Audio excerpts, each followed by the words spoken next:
ఎన్టీఆర్ ఈ మాటే ఒక సంచలనం, ఒక ప్రభంజనం. నటుడుగానే కాకుండా రాజకీయ నాయకుడిగా కూడా సామాన్య ప్రజానికం మీద అత్యంత ప్రభావం చూపిన వ్యక్తి తెలుగునాడులో మరొకరు లేరు. కేవలం 14 సంవత్సరాల రాజకీయ జీవితంలోనే ఎన్టీఆర్ దేశ చరిత్రపై అసాధారణమైన ముద్ర వేశారు. ఎన్టీఆర్ స్థాపించిన తెలుగుదేశం పార్టీ అప్పటి నుంచి ఇప్పటి వరకు రాష్ట్ర రాజకీయాల్లోనూ దేశ రాజకీయాల్లోనూ బలీయమైన శక్తిగా నిలిచి వెలుగొందుతోంది. అంటే దానికి కారణం అన్న ఎన్టీఆర్ వేసిన పటిష్ట పునాదులు, ఎన్టీఆర్ తీసుకున్న సాహసోపేతమైన నిర్ణయాలు, ఎన్టీఆర్ అమలు చేసిన సంక్షేమ పథకాలే కారణం. తెలుగు ప్రజల్లో రాజకీయ చైతన్యం నింపడమే కాకుండా యువతను, విద్యావంతులను, ఆడపడుచులను, వెనకబడిన వర్గాలను నాయకులుగా, మంత్రులుగా చేశారు ఎన్టీఆర్. నిబద్ధత, నిజాయితీ, నిర్భీతి, నిక్కచ్చితనం ఎన్టీఆర్ బలాలు. అవినీతి రహిత పాలన ఆయన ముద్ర.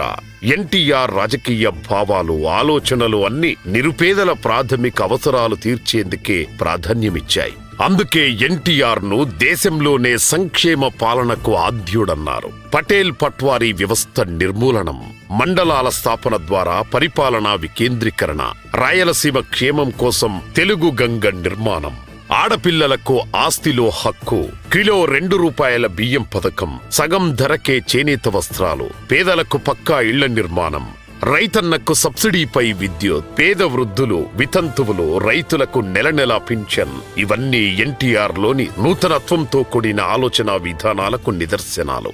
బలహీన వర్గాలకు ప్రజాస్వామ్య వ్యవస్థలను దగ్గర చేర్చారు ఎన్టీఆర్. తెలుగుదేశం పార్టీని కేవలం ఒక రాజకీయ పార్టీగా కాకుండా ఒక సాంఘిక విప్లవం తెచ్చేందుకు ఉద్దేశించిన సంస్కరణల ఉద్యమంగా ఎన్టీఆర్ చెప్పేవారు.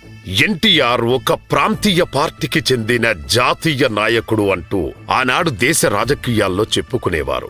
ఎందుకంటే తెలుగుదేశం పార్టీ ఆవిర్భావం నుండి ప్రచారం, ఎన్నికల్లో చారిత్రాత్మక విజయం, మొదటిసారి ముఖ్యమంత్రిగా పాలన నుండి జాతీయ రాజకీయాలలో సంకీర్ణ ప్రభుత్వాల స్థాపన వరకు జాతీయ, అంతర్జాతీయ మీడియా దృష్టిని ఎన్టీఆర్ ఎంతగానో ఆకర్షించారు. నేషనల్ ఫ్రంట్ కు మద్దతుగా జమ్మూ కశ్మీర్, పంజాబ్, హర్యానా, రాజస్థాన్, గుజరాత్, ఉత్తరప్రదేశ్, మధ్యప్రదేశ్, బీహార్, ఒడిశా, పశ్చిమ బెంగాల్, అస్సాం, నాగాలాండ్, ఇలా ఆసేతు హిమాచలం 16 రాష్ట్రాలలో విస్తృత స్థాయిలో ఎన్నికల ప్రచారం చేసిన ఏకైక ప్రాంతీయ నాయకుడు ఎన్టీఆర్. ఎన్టీఆర్ జాతీయవాద దృక్పథం సుస్థిరమైంది. భారత్ ఒక పటిష్ట సమాఖ్య రాజ్యంగా వర్ధిల్లాలని